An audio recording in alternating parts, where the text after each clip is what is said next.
सोचो आप एक अननोन रोड पर वॉक कर रहे हो, सब कुछ बिल्कुल नॉर्मल लग रहा है, लेकिन अचानक से आपको फील होता है कि आप यहाँ पहले भी आ चुके हो। हर बिल्डिंग, हर टर्न, हर छोटी डिटेल्स इतनी फैमिलियर लगती है कि ये चीज आप पहले से जी चुके हो। इस फीलिंग को हम डेजा वू कहते हैं। और इंटरेस्टिंग बात यह है कि यूनिवर्सिटी ऑफ जैग्रेब की एक स्टडी के अकॉर्डिंग दुनिया के 97% लोगों ने इसे एक्सपीरियंस किया हुआ है। कुछ लोगों का कहना है कि ये ब्रेन का ग्लिच है, जबकि कुछ कहते हैं कि इसका कनेक्शन किसी और रियलिटी से हो सकता है। इमेजिन करके देखो, कहीं और एक और यूनिवर्स हो जहां आपका एक और वर्जन एग्जिस्ट करता हो और किसी वजह से दोनों रियलिटी एक सेकंड के लिए ओवरलैप हो जाए, तब क्या होगा? Well, according to famous theoretical physicist Michio Kaku, जिस पॉइंट पर एक क्रॉसओवर होगा वहां दोनों यूनिवर्स की इंफॉर्मेशन एक्सचेंज हो गई एक ह्यूमन मेमोरी की फॉर्म में, और इसीलिए दोनों यूनिवर्स में रहने वाले लोगों को ये फील होता है कि ये मोमेंट हम पहले से जी चुके हैं। तो गाइस, आपको क्या लगता है इसका एक और एक्सप्लेनेशन मल्टीवर्स हो सकता है?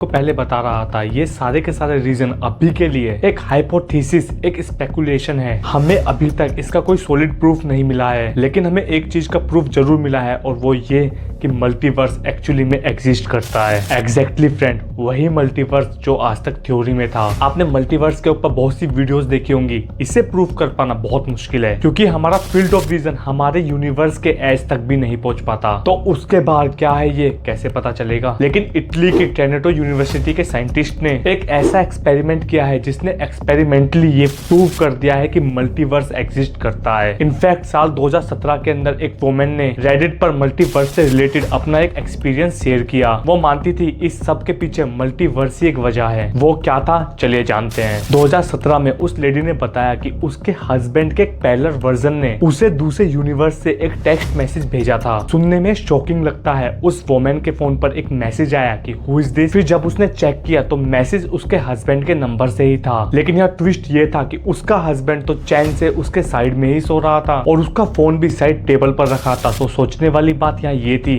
कि ये मैसेज भेज कौन रहा था। क्यूरियोसिटी में उसने सेंडर से पूछा कि ये मैसेज क्यों भेजा। आंसर आया कि तुम्हारा नंबर मेरे फोन में सेव है, लेकिन मैं जानता नहीं हूँ तुम हो कौन, इसीलिए मैंने मैसेज किया। अब उस वुमेन का पूछना था कि मेरा नंबर तुम्हारे फोन में किस नाम से सेव है। सेंडर ने रिप्लाई किया वाईफाई, एक हार्ट इमोजी के साथ। ये सुनते ही वो लेडी शॉक्ड हो गई। वाईफाई वो नाम था जो उसे उसका हस्बैंड ही सिर्फ बोलता था, मतलब सेंडर समहाउ उसका हस्बैंड ही था। पर उसने जब अपने हस्बैंड का फोन चेक किया, वहां से कोई ऐसा मैसेज गया ही नहीं था। स्ट्रेंजली जब उसने कंफर्म करने के लिए अपनी वाइफ को एक नया मैसेज भेजा, तो वो नया मैसेज उसी पुराने मिस्टीरियस सेंडर की चैट थ्रेड के नीचे कंटिन्यू होने लगा। ये काफी वियर्ड था। अब इस इंसिडेंट की बहुत सारी एक्सप्लेनेशन हो सकती है, पर एक पॉसिबल एक्सप्लेनेशन ये है कि डेजा वू की तरह ही अगर पैरेलल यूनिवर्स में उसके हस्बैंड का कोई काउंटर पार्ट है, तो शायद उनकी टाइमलाइन ओरिजिनल हस्बैंड की टाइमलाइन से क्रॉस कर गई होगी, और इसी वजह से दोनों वर्जन्स कनेक्ट हो गए हैं। अब आप लोगों का इस एक्सप्लेनेशन के ऊपर क्या कहना है? कमेंट में अपने थॉट्स जरूर बताइए। क्या आपको लगता है ये वैलिड है, या इसका कोई और ज्यादा लेजिटिमेट रीजन हो सकता है? लेकिन अब इमेजिनेटिव और स्पेकुलेटिव बातों से हटकर जरा उन लेजिटिमेट एक्सपेरिमेंट्स की बात करते हैं जो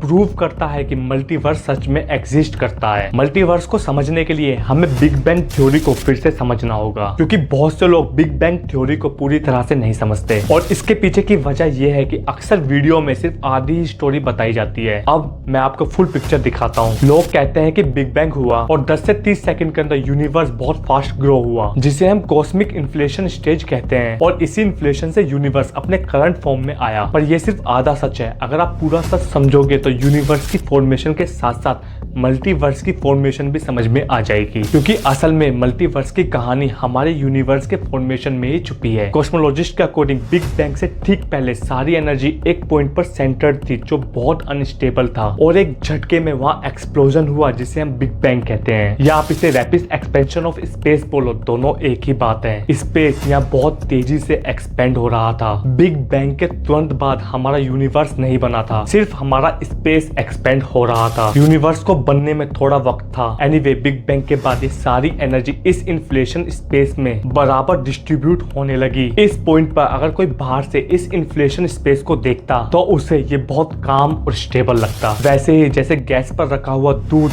काम और स्टेबल लगता है, पर रियलिटी में ऐसा नहीं है। मिल्क को जो एनर्जी मिलती है उससे उसके नीचे के पार्टिकल गर्म होकर सरफेस पर आने लगते हैं ताकि वो ठंडे और काम हो सके। ऐसा करने के उनके पास दो रास्ते होते हैं, पहला सीधा बॉटम से टॉप सरफेस पर आना और दूसरा मिल्क में बबल बनाकर सरफेस तक पहुंचना। अब जो पार्टिकल्स बबल की फॉर्म में ऊपर जाते हैं उनकी एनर्जी डायरेक्ट जाने वालों से कम होती है क्योंकि बबल में एम्प्टी स्पेस के पॉकेट होते हैं। इसीलिए उबलता हुआ दूध जो बाहर से स्टेबल लगता है वो एक्चुअली बबल के कंपैरिजन में ज्यादा अनस्टेबल होता है। हमारा यूनिवर्स भी कुछ ऐसा ही है। कॉस्मोलॉजिस्ट कहते हैं कि जैसे मिल्क पार्टिकल्स वाइब्रेट होकर बबल्स बनाते हैं वैसे ही बिग बैंग से मिली एनर्जी ने स्पेस टाइम में क्वांटम फ्लक्चुएशन या वाइब्रेशंस पैदा किए और फिर इन्हीं जगहों पर कई सारे स्टेबल बबल यूनिवर्स क्रिएट हुए। पर इसका प्रूफ है क्या? वेल, इटली की ट्रिनिटो यूनिवर्सिटी के फिजिसिस्ट जैंसिनी और उनकी टीम ने 1977 में दी गई बबल यूनिवर्स थ्योरी को एक्सपेरिमेंटली प्रूव कर दिया है। 1977 में अमेरिकन थ्योरेटिकल फिजिसिस्ट सिडनी कोलेमैन ने एक थ्योरी दी थी कि बिग बैंग के बाद हमारे यूनिवर्स के साथ क्या हुआ होगा। इस थ्योरी के मुताबिक हमारा करंट यूनिवर्स जो इतना स्टेबल दिखता है वो शायद इसलिए स्टेबल है क्योंकि उसने एक बड़ी एनर्जी बैरियर को क्रॉस किया है। नॉर्मल केमिकल रिएक्शन में भी रिएक्टेंट को प्रोडक्ट बनाने के लिए पहले मैसिव एनर्जी एब्जॉर्ब करनी पड़ती है ताकि रिएक्शन ट्रिगर हो सके, जिसे एक्टिवेशन एनर्जी कहते हैं। एक बार ये एनर्जी मिल गई तो वो अपने इनिशियल फॉर्म को छोड़कर एक स्टेबल प्रोडक्ट बन जाता है and that's the reason Sydney ने सोचा बिग बैंग के बाद भी कुछ ऐसा ही हुआ होगा। उनके अकॉर्डिंग हमारा यूनिवर्स एक फॉल्स वैक्यूम स्टेट में गया होगा जो स्टेबल तो था लेकिन पूरी तरह से नहीं। जब स्टार्स और गैलेक्सीज बनने लगी तब मैटर को एनर्जी बूस्ट मिला। उस एनर्जी के पहाड़ को क्रॉस करने के बाद वो एक और भी ज्यादा स्टेबल फॉर्म को अचीव कर पाया जिसे ट्रू वैक्यूम कहते हैं, जहां पर प्लेनेट एग्जिस्ट कर सकते थे। लेकिन इस पूरी बात में मल्टीवर्स या बबल्स कहाँ हैं? देखो, जैसे उबलते दूध के अंदर पार्टिकल्स के पास दो रास्ते थे, पहला डायरेक्ट ऊपर आना, दूसरा बबल बनाकर ऊपर आना। वैसे ही हमारे यूनिवर्स के पार्टिकल्स के पास भी दो रास्ते थे, पहला ऑर्डिनरी बिग बैंग थ्योरी जहां चीजें एनर्जी बैरियर्स को क्रॉस करके स्लोली स्टेबल हुई, और दूसरा मिल्क पार्टिकल्स की तरह स्मार्ट बनकर बबल्स फॉर्म करना और जल्दी स्टेबिलिटी हासिल करना। सिडनी ने कहा कि बड़े लेवल पर चीजें पहले रास्ते से ही जाती हैं, पर ultra microscopic quantum particles, atoms, electrons, protons पर ये रूल अप्लाई नहीं होता। ये पार्टिकल्स क्वांटम टनलिंग का शॉर्टकट लेकर एनर्जी माउंटेन के बीच से निकल जाती है। जब यूनिवर्स के कुछ इनिशियल पार्टिकल्स ने क्वांटम टनलिंग के जरिए स्टेबिलिटी हासिल की तो उन्होंने काउंटलेस बबल यूनिवर्स बना दिए। इसका मतलब बिग बैंग से सिर्फ एक नहीं कई सारे बबल्स बने और हमारा यूनिवर्स भी उनमें से एक बबल है। एनीवे, अब जब आप जानते हो कि मल्टीवर्स बना कैसे तो मेन सवाल पर आते हैं। इटली के साइंटिस्ट ने अपनी लैब के अंदर ये मल्टीवर्स कैसे बनाया होगा। उन्होंने बेसिकली सोडियम गैस ली जो बिग बैंग के बाद के इन्फ्लेशन स्पेस को रिप्रेजेंट कर रही थी, फिर उसे स्पेस कूल किया ताकि वो एक एक्सट्रीमली स्टेबल फॉर्म ले सके जिसे बॉस आइंस्टीन कंडेंसेट कहते हैं। बीईसी की प्रॉपर्टी होती है उसके एटम्स मैग्नेटिक फील्ड में अपनी स्पिन के अकॉर्डिंग अलाइन हो जाते हैं। साइंटिस्ट ने इस पे रेडिएशन फेंका ताकि क्वांटम लेवल पर फ्लक्चुएशन ट्रिगर्ड हो सके और उन्होंने देखा जैसे ही रेडिएशन की फ्रीक्वेंसी एक फिक्स्ड वैल्यू डेल्टा एफ तक पहुंची, बीईसी के सेंटर में कुछ एटम सडनली बबल्स बनाते हुए ओरिजिनल बीईसी से ज्यादा स्टेबल स्टेट में पहुंच गए। बेसिकली उन्होंने देखा कि कुछ एटम्स फॉल्स वैक्यूम से ट्रू वैक्यूम में शिफ्ट हो रहे हैं। पर एक सवाल आता है, रेडिएशन से एटम्स लो एनर्जी स्टेट्स में कैसे जा सकते हैं? लॉजिकली तो उन्हें हाई एनर्जी में जाना चाहिए ना। वेल, सारा खेल मैग्नेटिक फील्ड का था। सपोज आप एक बड़े मैग्नेट के बीच में एक छोटा मैग्नेट रखो